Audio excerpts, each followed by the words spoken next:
जय परमेश्वर परमात्मा ने नम। किताब जगत कहानी पेज नंबर 95 95। और जो कि अगले ज़माने के भक्त लोग होकर मर गए हैं,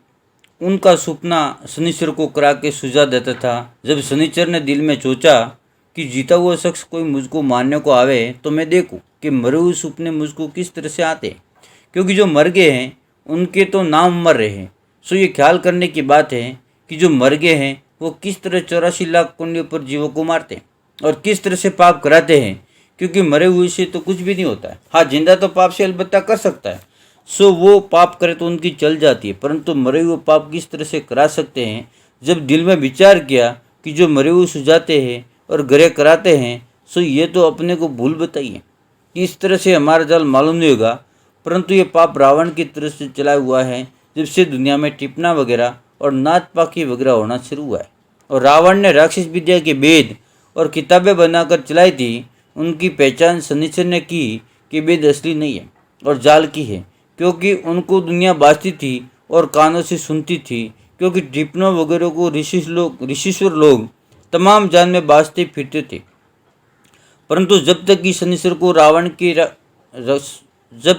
शनिचर को राक्षी पाप से नहीं कल पाया था, जब तक ये जानता था कि अगला वेद है, और जब कि शनिचर को कल पाया और 84 लाख कुंडियों के ऊपर बाबत मरी पड़ने की और ग्रह चालक के और रोग चालक के और बीर के बैर कराने के पाप करा कर के सुझाता था, जब शनिश्वर ने दिल में क्या ख्याल किया कि जो कोई परमेश्वर की भक्ति करता है उसको 32 लक्षण आते हैं और मैं भक्ति करता हूँ, सो रात दिन जाल में गिरफ्तार रहता हूँ, सो ये किस्म का पाप है और रावण करारा है और जायदारी में हमसे मिला हुआ है कि हमारा पाप मालूम नहीं हुए, परंतु ये पाप रावण का चला हुआ है। सो ये ख्याल करके रावण के पाप को समझ के कुल संसार को वाकिफ किया कि तुम तमाम जन के लोग वेद शास्त्र बाजरे हो, उनमें 84 लाख कुंडियों लिखी हुई है। सो रावण किसी जगह दुनिया के नाम का पाप करा रहा है, जिसका विकान तुम तमाम जान के लोग अपने मुंह से कर रहे हो, और जो कि ग्रह चालक के बारे में और मिर्गी होने के बारे में और रोग चालक के बारे में और ग्रह पड़ने के बारे में और तलवार चलने के बारे में टिप्पणों के अंदर लिखा हुआ है। सो टिप्पणे ऋषि लोग बाजते फिरते हैं। सो वो राक्षसी पाप रावण के घर का है, क्योंकि मालिक के घर में तो शेर और बकरी चामिल चरती है, ऐसा सब है। Page number 96।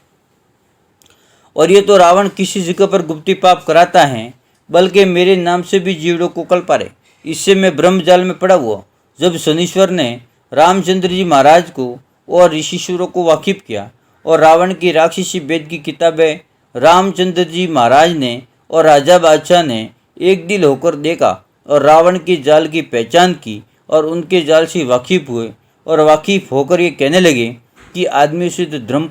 पुण्य और नेकी वगैरह हो सकती है, और जो पाप करे और जो जुल्म करे तो उसकी कुल डूब जावे, और जो नेकी करे उसकी कुल तीर जावे। जब रावण के राक्षसी पाप की तलाश सब राजा बादशाह ने एक दिल होकर किया कि जो रावण ने चलाया था, परंतु उसने तलाश इस तरह से की कि जो रावण के वेद को तमाम जान के लोग और राजा बादशाह पढ़ते थे, उसके जाल से शनिश्चर ने सबों को वाकिफ किया। जब सच और झूठ की तलाश करी और पाप की तलाश करके अपने दिल में बड़ा भारी फिक्र किया और कहने लगे कि इंद्रजाल के पाप से कैसी बुद्धि भ्रष्ट कर दी है, क्योंकि रावण राक्षस विद्या का पाप कराता था, सो संसार के लोग उसकी शोभा और विकान करते थे। सो रावण ने दुनिया के नाम से वेद वगैरह की किताबें चलाई थी, उनकी तलाश की और 84 लाख कुंडिया और डाढ़ में जमीन रखने का और सूर्य चंद्रमा को मुंह में ले लेने की और ऋषिश्वरों की पर्चों की तलाश की और अलावा इसके श्राप के दूध होने की और गोश्त का गुड़ होने की और मरे हुए की जिंदा होने की अनेक तरह की किताबें और पर्चा होने की राजा बादशाह ने तलाश की। परंतु ये सलाह राजा बादशाह को शनिचर ने बताई कि जो कच्चे उम्र में कोई किसी को मार देवे तो अतीत फकीर किसी मरे हुए के ऊपर हाथ फेरे और वो जिंदा हो जाए, तो फिर अतीत फकीर के पर्चे पर्चे पुकारते